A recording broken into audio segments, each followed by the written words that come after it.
Improper integrals.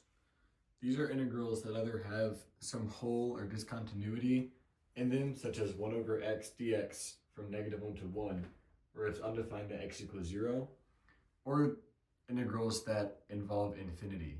So for example, x squared from 1 to infinity, or any other integral from -infinity to infinity, or anywhere, I guess not in between, but you get the point. So with improper integrals, you want to find whether they diverge or they converge onto a point. And to do that, we have 10 different techniques. So these 10 techniques can be remembered with the acronym parting the red C's.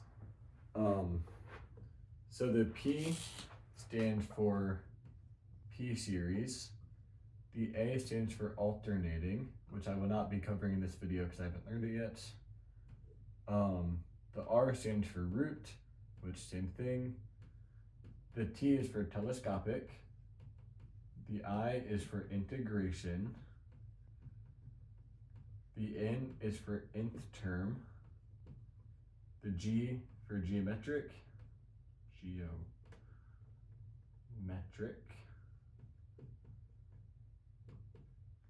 The R stands for ratio. It's not actually red. And then C's is, notice how it's 2. So this is going to be our direct and our limit comparison.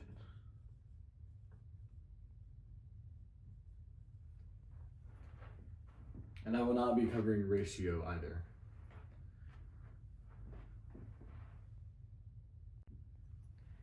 All right, we can go ahead and start with the P series, which is, in my opinion, the simplest, other than maybe the nth term test. So the P series test is used, it can be used for integrals from either values or infinity. It's commonly seen more with infinity. So starting at 1, heading to infinity, 1 over n to a power. So this is the summation of all the values from 1 to infinity of 1 over n to a power p. And the P series test states that if p is greater than 1, then this integral, or summation integral, same difference for now, will converge. And if you think about it, this kind of makes sense because this test somewhat goes to 0. If this value is greater than 1, then 1 over n to a power greater than 1 would, this will get bigger and bigger and this will stay small. So to get kind of closer to 0 and it will converge. However, the P series test does not tell you the value of the converging.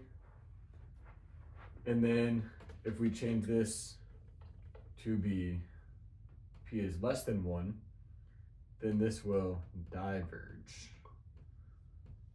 Because now the top is growing or staying the same, whereas the bottom will be shrinking. Thus it's headed towards infinity. Thus, it diverges. And then the P series test changes a little bit if instead, well, it changes a lot. If instead of heading to infinity, it heads from 0 to 1, or like a value to a value. And here, what I just said is the opposite. So now if P is less than 1, before we're converged, now it's going to diverge. And the reason for that is if you look on a graph, let's take the first quadrant. If this value is less than 1, then eventually this is going to be really little. So it's going to come like this. And so then these values will eventually become infinity. And if you were to look at this way zoomed in, where it's like this, you can take a Riemann sum of even the smallest like width. This height is still just going to be ever increasing, and so that way it goes towards infinity, so it's going to be diverging. However, if p is greater than 1, then now this graph becomes the opposite. So instead of going like this, it's going to be going like this. And then here, from a value, you can take the integral, shade it in, and you have a complete area that you can find a value of. So here it's going to converge. And if you ever forget how it goes, you can just draw this graph and it kind of explains itself. So that's the p-series test. The second test that I'm going to talk about is the telescopic test. So this one is signified by its collapsing, which is hard to draw, so I'm not going to. But we can pretty simply show what it does by making a summation such as this one, where one term is being subtracted. It could be a negative term added. Similarly, where they look kind of similar, and I'm not knowledgeable enough to tell you that they're always going to look similar. But the ones we've looked at and the ones in this course will likely look fairly similar. So when you see this, what you want to do is expand it out. So we'll first take 1 over root 1 minus 1 over root 1 plus 2 is 3. I'll put that in parentheses. Actually, I'm not going to. We're gonna keep these out of parentheses. So this is really just 1, but so be it. So next is 2. We're gonna go 1 over root 2 minus 1 over the square root of 2 plus 2, which square root of 4 is just 2. And now we're going to keep going. 1 over root 3 minus 1 over root 5, 3 plus 2, and then 1/2, because 1 over root 4 minus 1 over root 6, so on. So now that you have this whole expanded part, you can kind of start seeing where it collapses on itself, because you can take this minus 1/3 and this plus 1/3, and those will cancel out. And then this minus 1/2 and this plus 1/2 will cancel out. And then this minus 1 over root 5, well then the next term is going to be 1 over root 5 plus 1 over root 5. So that'll cancel out. And this will cancel out once you get to root 6. So at this point, you have to take what you have not canceled out. So 1 over root 1 is just 1 plus 1 over root 2. And then you have to add the limit as n approaches infinity of the term that cancels out. And the reason for that is because this term is going to keep on keep going, and so we have to, if that goes towards a value, you have to add that value on. So in this case, 1 over root n plus 2 just goes towards 0. So our answer is just 1 plus 1 over root 2, and thus it converges. And then the telescopic test cannot be used to show diverging, I don't think. but it will tell you the value that it converted onto, unlike the P-series test. I'm going to do one more quick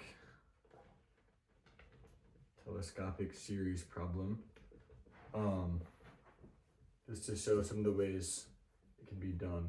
This one is commonly seen with partial fractions. So you might see, something where you got to decompose it into two separate parts, and it'll decompose into something that looks telescopic. So this one is inverse trig, -1. And it looks scary because it's inverse trig, but really you just start plugging your values in, and then you'll see that these cancel out pretty quickly. Minus tan inverse tan of 3, and so on. So we can see that they're going to cancel out just immediately. So we're left with inverse tan of 1 plus the limit as now this approaches infinity of inverse tan of n plus 1. And this is a case where this value does approach something, which is pi over 2. So we're going to want to add that to inverse tan of 1, which we know we can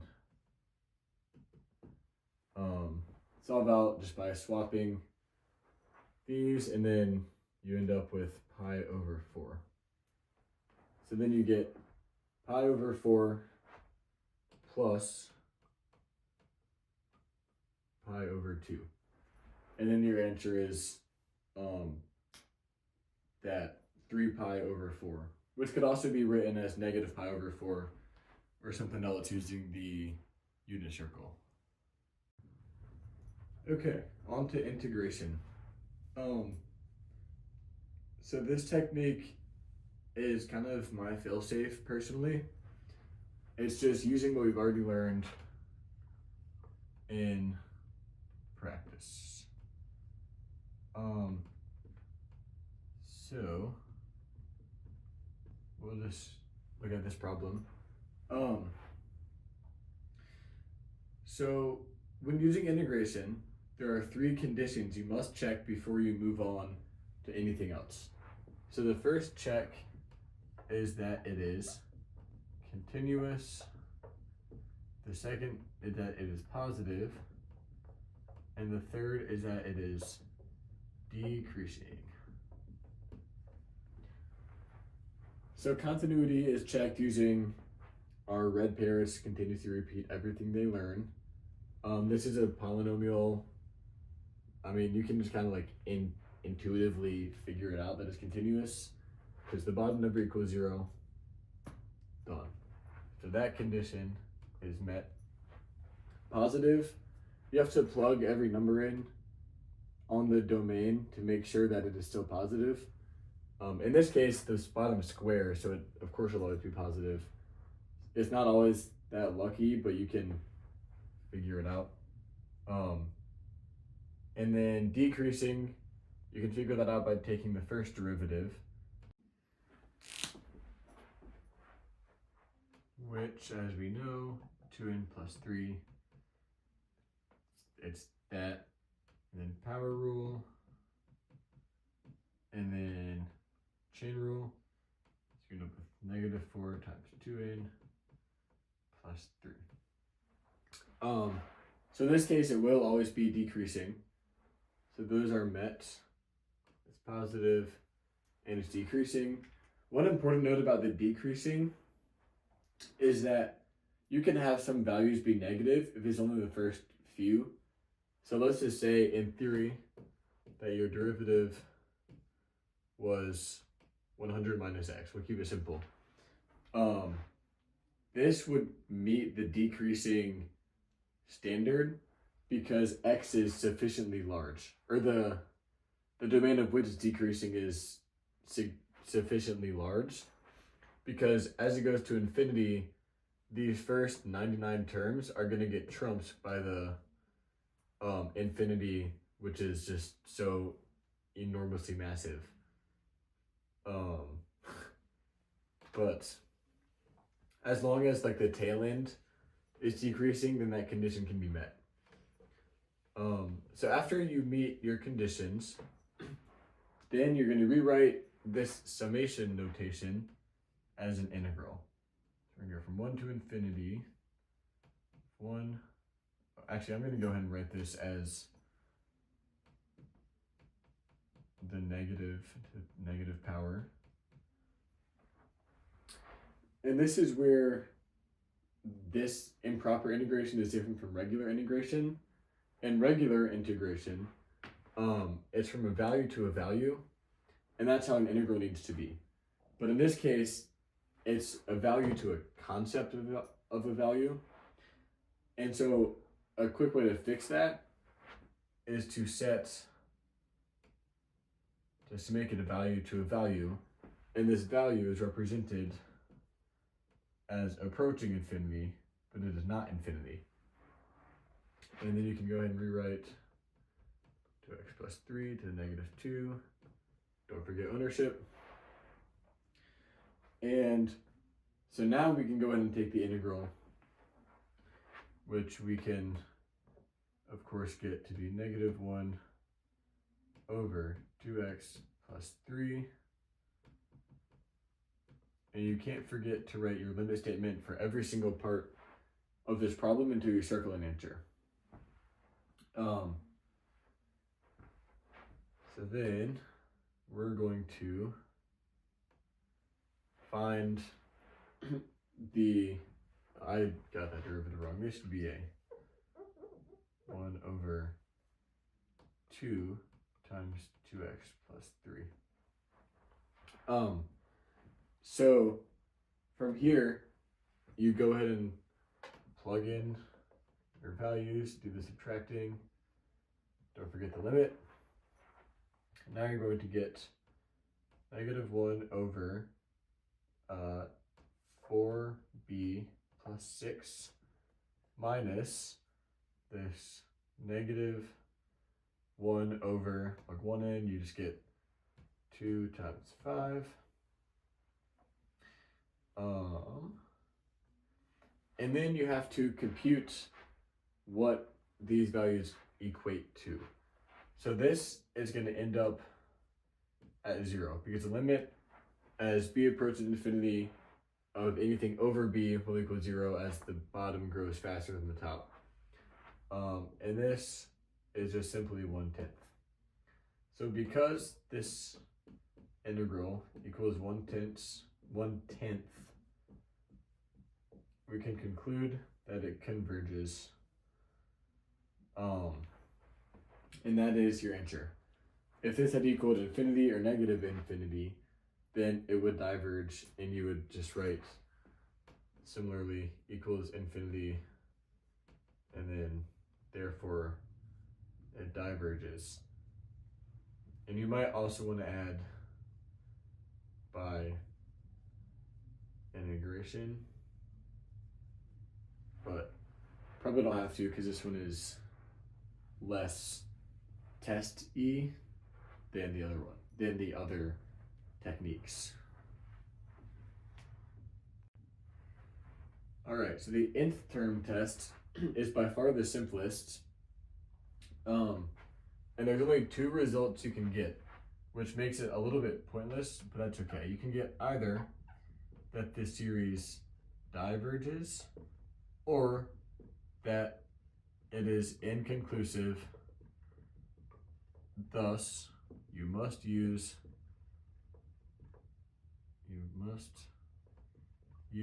a,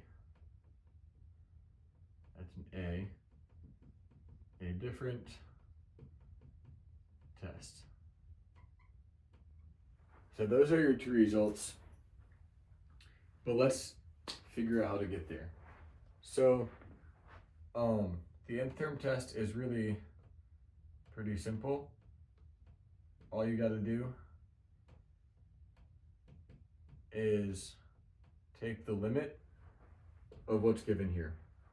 So we're going to say that the limit as n approaches infinity of 3 to the n minus 1 over 3 to the n equals 1. Therefore, it diverges by the nth term test. I'm not going to write that down, but you get the idea. Another one could be x. Limit as x approaches infinity of x equals infinity. Therefore, diverges by the blah blah blah nth term tests. Now let's look at the other result. Let's say it's 1 over x. The limit and expression infinity of 1 over x equals 0. If you get a value that is 0, that's when you use this response. So then you say, therefore, it's inconclusive, so you must use a different test. But if the limit equals infinity or a value, that is 2 words. If it equals one of those, then it diverges by the nth term test. Okay, so the geometric test is up next. This is the only one we learned in pre-calc, but then we forgot it since pre-calc, so we have to relearn it. But that's okay. So this test occurs when the summation of an expanded is multiplied by the same value. So let's take 5 times 1/2 to the n. So starting at n equals 1, we're going to go 5 times 1/2 to the 1 is simply 5/2. And now we go when n equals 2, that's 1/4. So then we're going to go to 5/4. And then when n equals 3, it's going to be over 8. And then it's going to be over 16. And then so on and so forth. So you can look at this, and each thing multiplies by 1/2. So therefore, we can use the geometric test, and we can figure out that this is your R value. So if this R value, if the absolute value of R is less than 1, which is basically saying if it is between this interval, then the series will converge. And if you think about it, it kind of makes sense. That's not, okay, that's good enough. It kind of makes sense because if you think about this, these are getting closer and closer to 0. They're going to stop at a value eventually. If it is greater than 1, then greater than or equal to 1, then it will diverge. And again, if we write a different summation, that was on the bottom, and we make it 2 to the n, then we're going to go 2, and then we're going to go to 4, and then 8, and then 16, and so on, getting infinitely bigger until it diverges. So if it diverges, then you just write that r is greater than 1, therefore diverges by the geometric test. However, if it converges, there's a formula you must memorize, which is a over 1 minus r. And that will give you what this series converges upon. So in this case, our r value was 1/2, and our a value is the initial value. This is technically a1. So in this case, it is 5, because, well, no, it's 5/2, because this equals 1. If this was a 0, then our starting value would be 5. But our first term is 5/2. So we're going to get 5/2 over 1 minus 1/2, which is, then we can keep change. Flip that, we know that 1 minus 1/2 is simply 1/2 times 2 wholes, cancels, equals 5. So therefore, because r is in this domain, it will converge, and then using this formula will get us where it converges to, which is 5. All right, our last technique are the C's, the comparisons, direct, and limit. So starting with direct, this one you get to use your calculator for, so it's fun. Basically, you have to take the unknown integral that you don't know if it converges or diverges, and then you directly compare it to another integral, one that hopefully you do know. So we're going to say that this is our unknown, and this is our known. You want the degree to be the same on the top and the bottom, or on from the known and the unknown. So this known, and this is our unknown. So in this case, we know that 1 over x squared from 1 to infinity will converge. And if you don't know it, you can use the p-series test to figure out like that it converges. Now, our unknown, we don't know. So what we're going to do is we're going to graph both, and that's where the calculator comes in play. So our known integral looks something like this, and our unknown integral looks something like this. So we can see that our known is above the unknown, or, as it's probably better to say, the unknown lies below the known. And if it lies below the known, then it will converge. However, had this been the other way around, then it would have diverged, I think.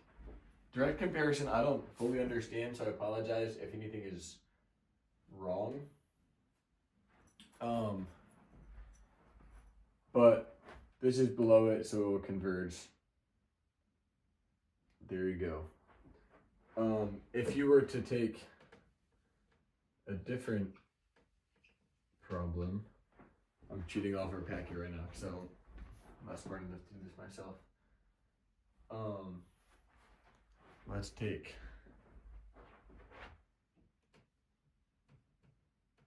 12 over x squared.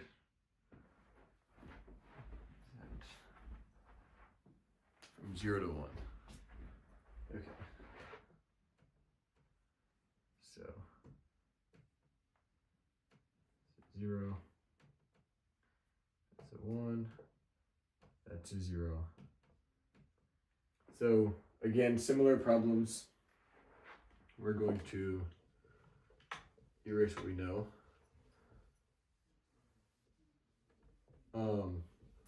Erase the whole thing. So in this case, our known is 1 over x squared, but it's from 0 to 1. So if you think about that graph earlier, it's like whoosh, and then this area is going to be ever increasing, infinity. So therefore, this problem diverges. I'll write that in blue. And then we graph the two problems.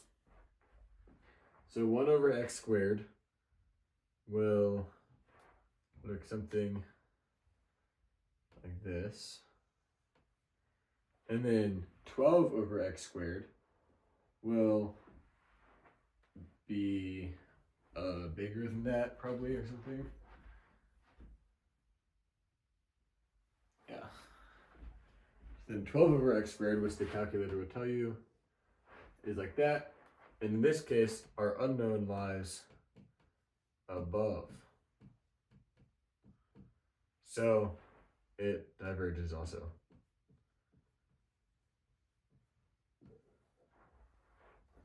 So this, in this case, you'd write that the integral from 0 to 1 of 12 over x squared dx diverges by the direct comparison of the known integral 1 over x squared.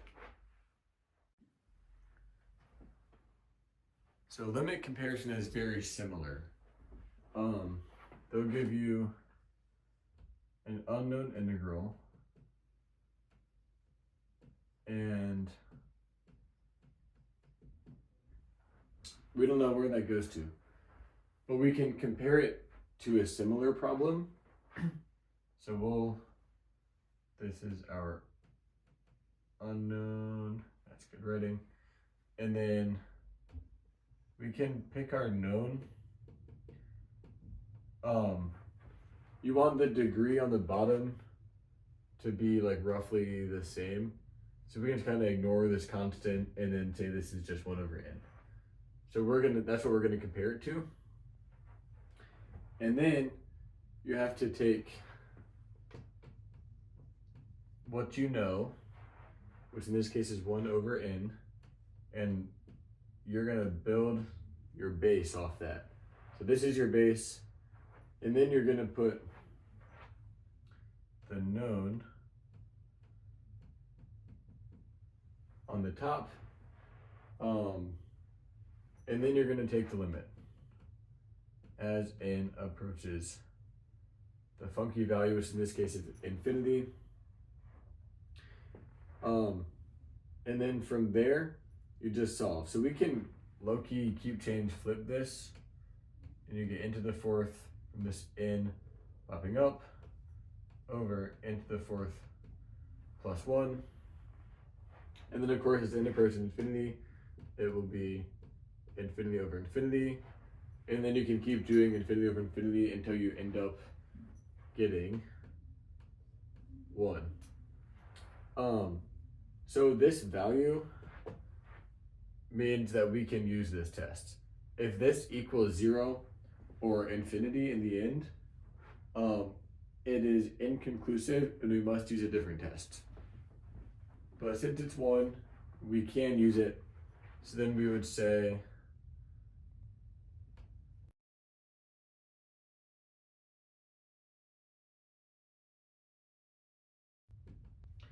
so pretty simple. If it equals 0 or infinity, try something else. Sorry, womp womp. But I hope this video helps. It helps me to explain it. So that's at least a win. Thank you for watching.